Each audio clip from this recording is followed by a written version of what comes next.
মাছ চেনো এটা? বোয়াল মাছ। হ্যাঁ, চেনো তুমি? না, আমি দেখিনি এর আগে দেখিনি। জ্যান্ত ছটপট করছে, ওই জন্য তো চিচালাম, এই কাটা লাগলো আমার হাতে, মানে আমি দেখেছি। হ্যাঁ কোথায়?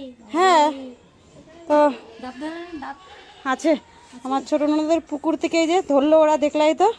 তো নিয়ে আসছে, আমার বড় ননদ বলছে খাবে না, খাইনি কোনোদিনও, এ বলছে খাবে না, কিন্তু আমি খাবো বন্ধুরা, ঠিক আছে, আমি খাবো।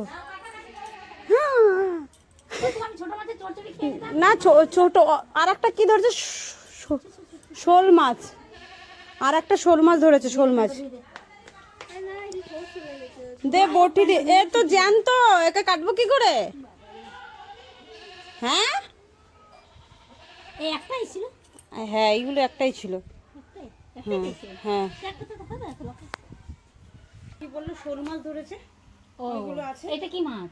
এটা বোয়াল মাছ। বোয়াল মাছ, আর ওইগুলো শোল মাছ। বোয়াল মাছ। এটা এখন রান্না হবে, আলু দিয়ে ঝোল হবে। তোমরা যদি কেউ খেতে চাও তাহলে চলে আসবে পাটুলিতে আমার ননদের বাড়িতে, ঠিক আছে।